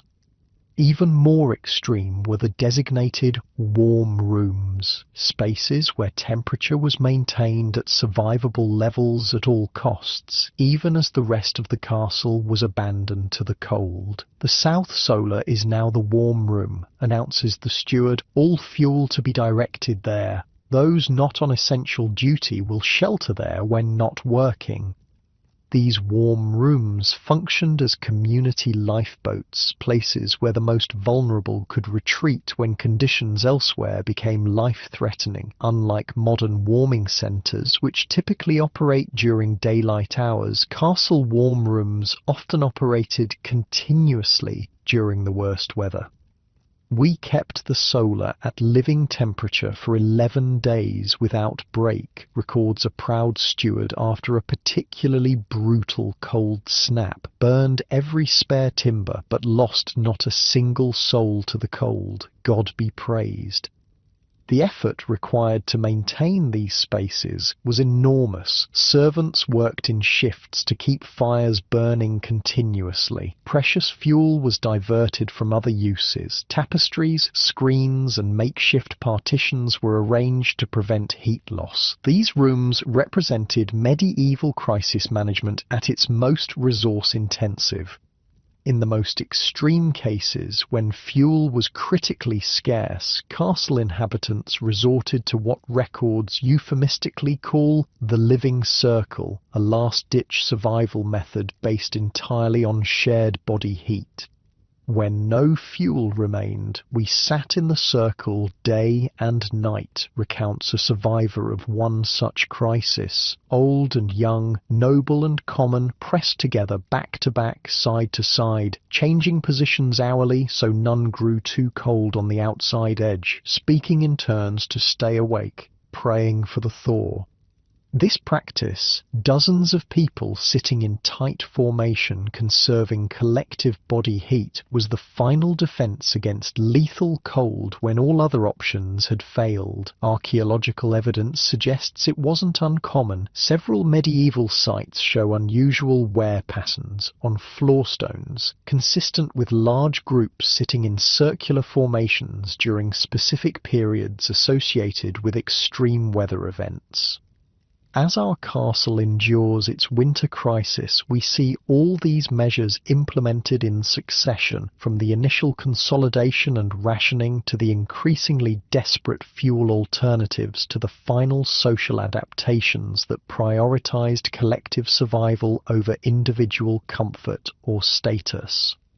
3 weeks now in the warm room, notes a weary lady-in-waiting in her diary. Lady Anne sits shoulder to shoulder with the kitchen maids. Lord William takes his turn tending the fire like any common man. The chaplain says God is teaching us humility. If so, the lesson is well learned.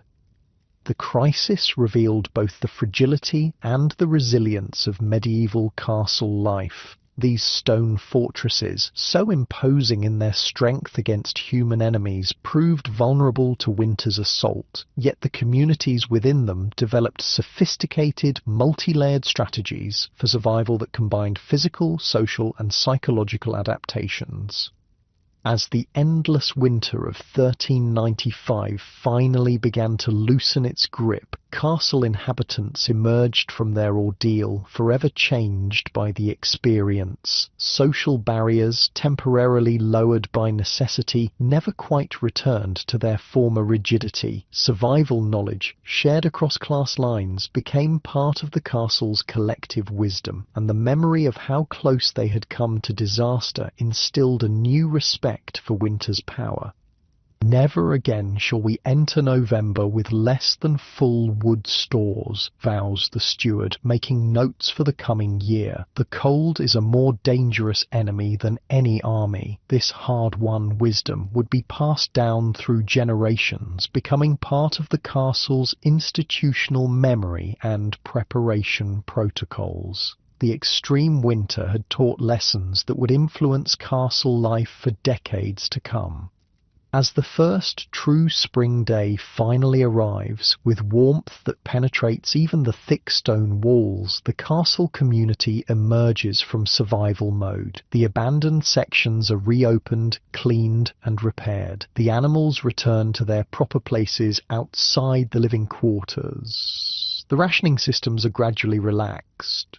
"First day without frost on the inner walls," notes a servant with profound relief. "Perhaps we'll live to see summer after all."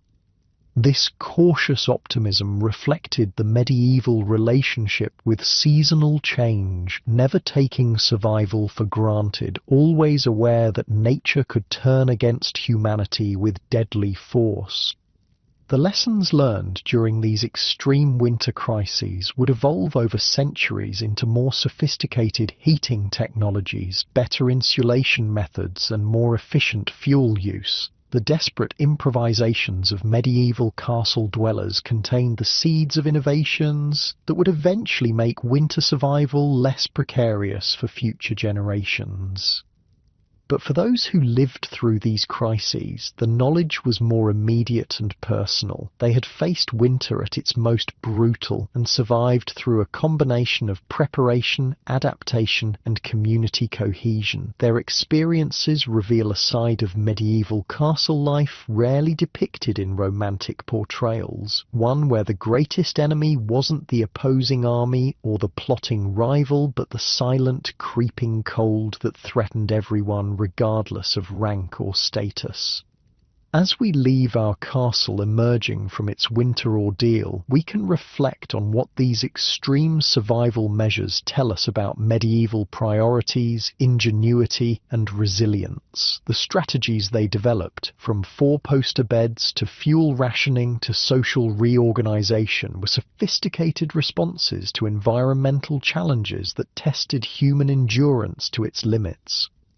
Their struggle against the cold shaped not just how they lived through winter, but how they designed, built, and organized their world year-round. The legacy of that struggle can still be seen in the architecture, technology, and cultural practices that evolved from their hard-won experience. Dawn breaks over the castle walls. Sunlight catches on frost-covered stone, turning battlements into glittering crystal sculptures. After months of bitter cold, the first true hint of spring warms the air. A night watchman, finishing his shift, pauses to turn his face toward the strengthening sun. "Made it through another winter," he murmurs, something like wonder in his voice. This simple statement carries more weight than modern ears might recognize. Surviving winter in a medieval castle wasn't guaranteed. It wasn't assumed. It was an achievement, sometimes a daily battle against an enemy that claimed countless lives each year. They didn't just endure winter, a medieval historian once told me, warming her hands around a mug of coffee in her modern heated office. They actively fought it with every tool and technique at their disposal, and they remembered the ones who lost that fight. The techniques we've explored throughout our journey, from four-poster beds with their tactical curtains to communal servant sleeping to the desperate measures of extreme weather, weren't just interesting historical curiosities. They were survival technologies developed and refined through generations of trial, error, and sometimes deadly consequences. My research suggests that winter deaths in medieval castles could reach 5 to 10% of the household in particularly harsh years, the historian explained. Higher among the elderly and very young, of course, lower among those with access to better warming methods. These casualties weren't just accepted as inevitable. Each death prompted refinements in survival strategies, adjustments to protocols, new innovations in heating and insulation. Medieval people weren't passive victims of their environment. They were active problem solvers, constantly adapting to challenges that threatened their existence. A good example of this adaptive innovation can be seen in the evolution of the bed warmer. Early medieval nobles might have used simple heated stones wrapped in cloth, effective but dangerous, easily causing burns or fires. By the late medieval period, purpose-made warming pans had developed with long handles for safety and perforated lids to prevent bedding from scorching. They didn't have our technology, an architectural historian explained while showing me through a restored castle bedroom, but they had centuries of accumulated practical knowledge about heat transfer, insulation, and thermal efficiency. They just conceptualized it differently than we do. This practical knowledge shaped not just winter survival tactics, but the entire design and operation of medieval castles. The placement of kitchens, the arrangement of sleeping quarters, the thickness of walls, the size and position of windows, all reflected lessons learned through bitter experience about managing cold. Notice how the servants' quarters were positioned above the kitchen in this castle, the architectural historian pointed out. That wasn't random. Heat rises. The kitchen fires kept those rooms marginally warmer than they would have been elsewhere. Medieval builders understood thermal dynamics through experience, not equations. This principle of practical knowledge applied to clothing as well. Without our modern understanding of microfibers and thermal layers, medieval people nevertheless developed sophisticated clothing systems to manage cold. Look at these illuminated manuscripts, an expert in medieval textiles suggested, showing me richly detailed images of winter scenes. See how the layers work? Linen undergarments to wick moisture, wool middle layers for insulation, and an outer layer of heavier wool or fur for wind protection. It's not that different from modern outdoor gear philosophy.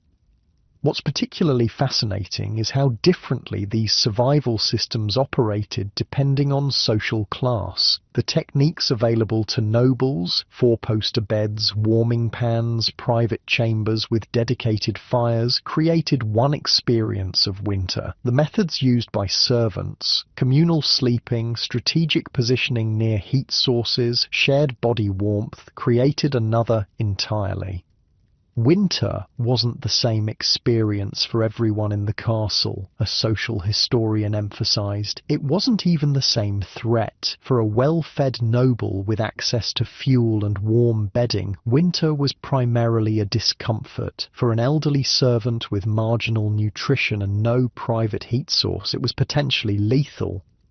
This disparity in winter experience reinforced and was reinforced by the social hierarchy of medieval castle life. Access to warmth was a form of privilege as real and significant as access to food or wealth. Yet paradoxically, extreme winter crises sometimes temporarily flattened these hierarchies, forcing cooperation across social boundaries in the name of collective survival.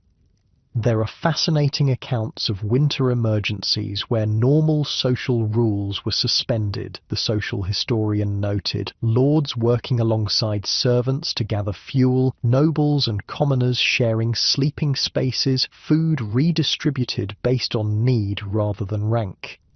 These episodes were always framed as exceptional circumstances, but they reveal the flexibility that existed within seemingly rigid social systems.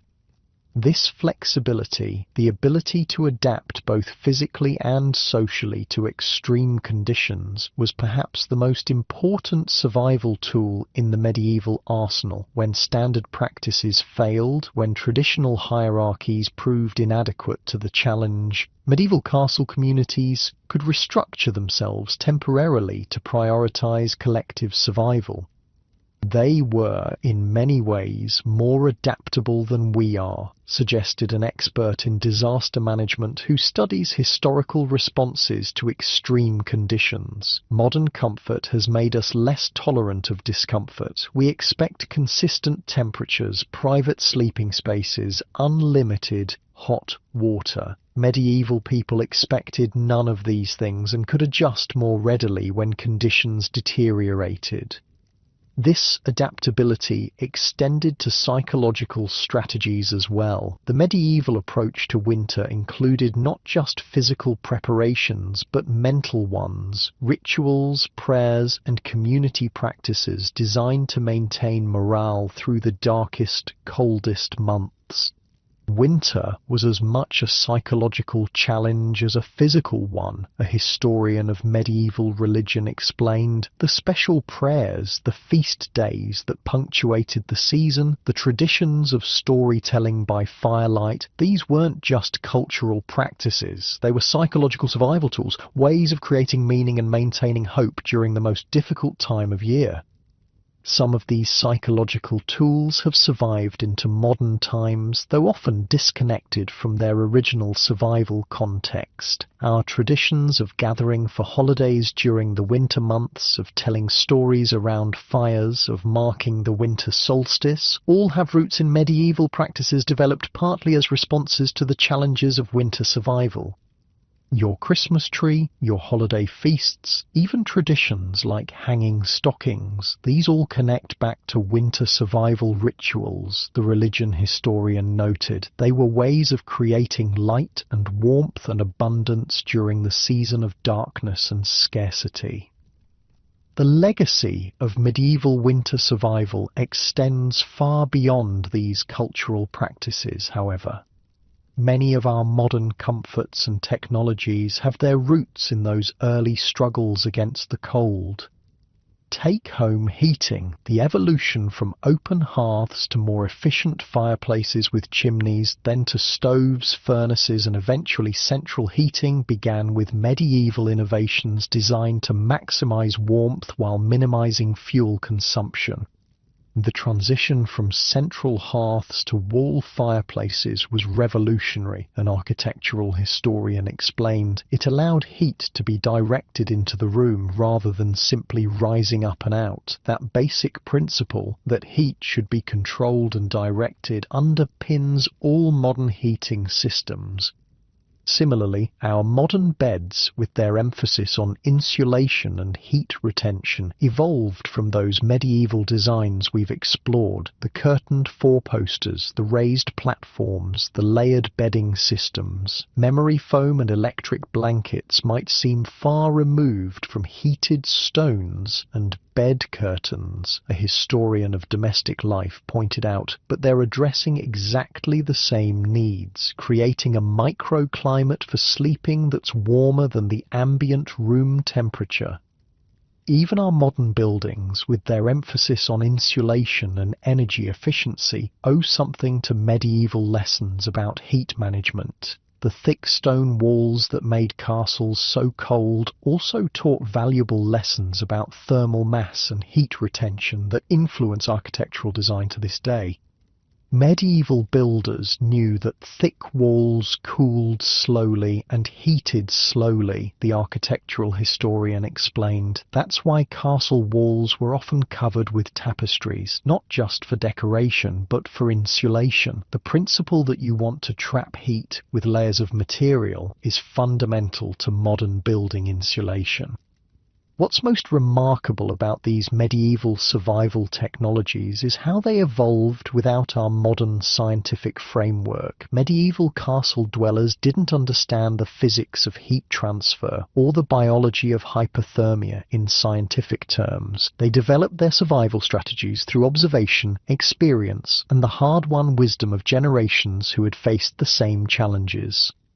They knew that body heat could warm an enclosed space like a bed with curtains, the domestic historian noted. They didn't need to understand convection currents or heat radiation to make use of that fact. Their knowledge was practical rather than theoretical, but no less sophisticated for that.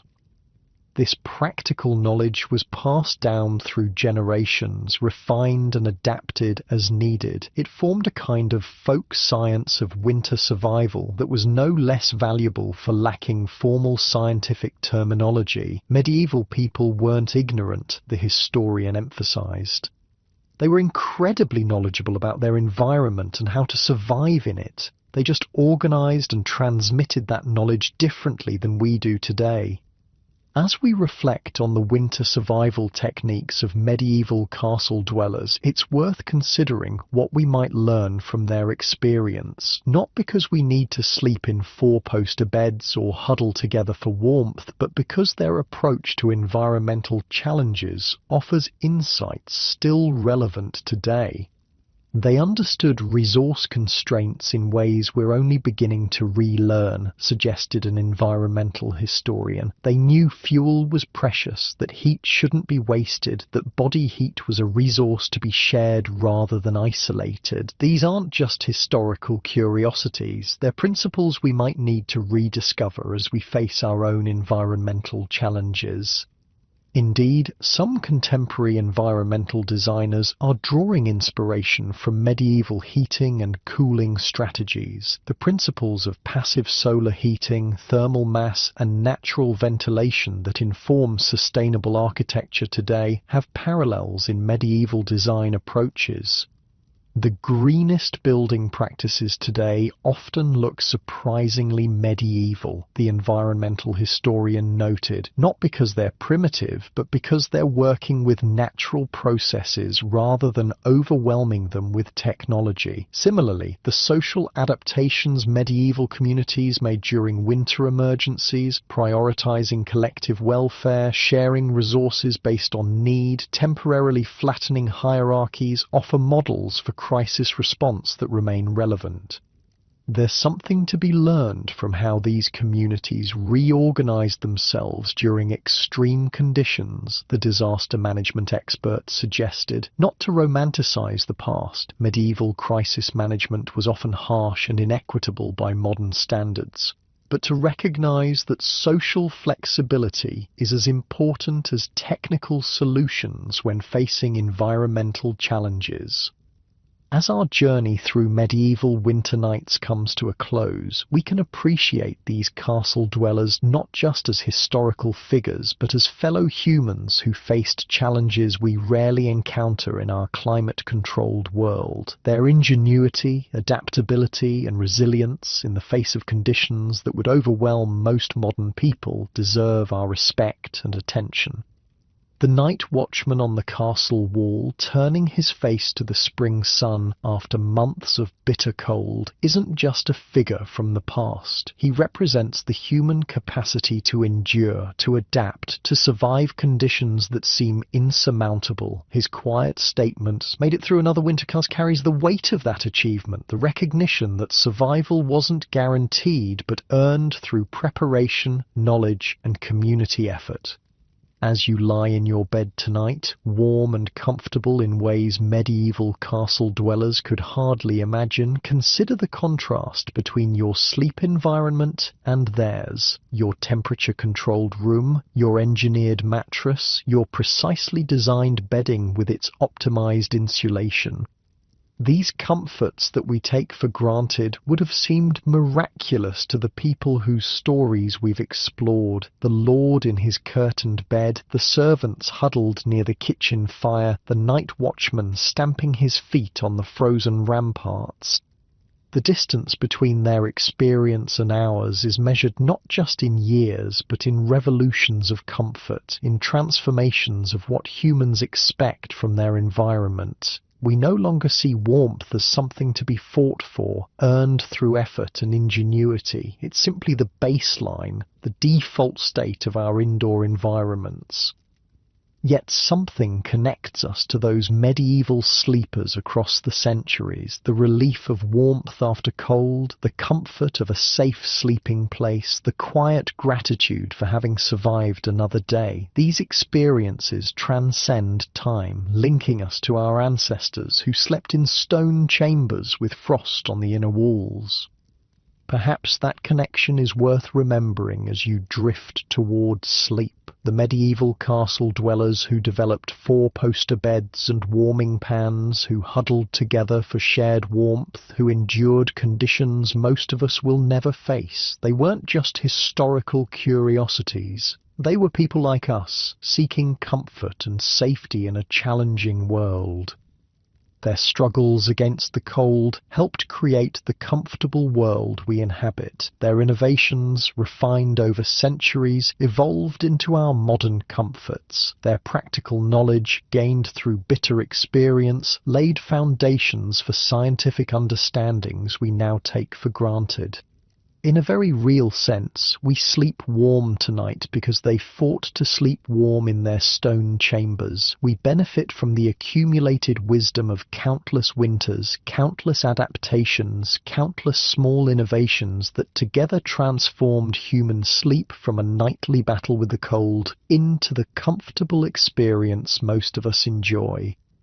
So, as you settle deeper into your bed, appreciating its warmth and comfort, perhaps offer a quiet thought of recognition to those medieval sleepers, the lord and lady in their curtained bed, the servants on their pallets near the kitchen fire, the night watchman finally warming himself after hours on the frozen walls. They made it through their winters, and in doing so, they helped create a world where we rarely have to think about making it through ours. The night watchman, face still turned toward the strengthening spring sun, finally descends from the wall. His shift is over. The bitter winter has loosened its grip at last. Soon the castle will be fully alive with the day's activities, but for now a peaceful quiet hangs over the stone walls.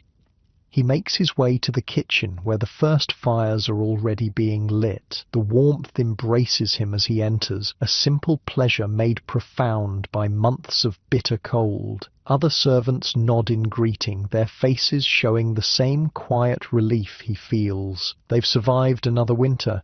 Not everyone did, but they're here, warming their hands by the fire, ready to begin another day.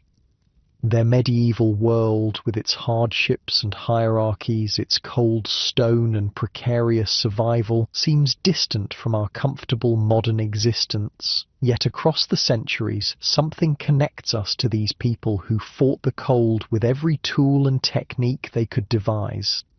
The human need for warmth and safety, the ingenuity that transforms hostile environments into habitable ones, the shared knowledge that passes from generation to generation, gradually transforming how we live and sleep.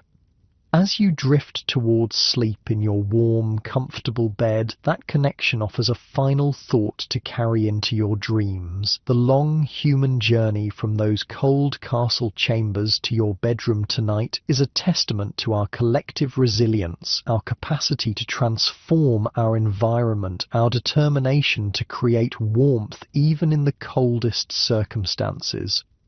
And perhaps that's worth remembering, worth appreciating, as you sink deeper into the comfort that medieval castle dwellers helped create through their long struggle against the cold. Sleep well, you've earned it, just as they earned their rest after making it through another winter.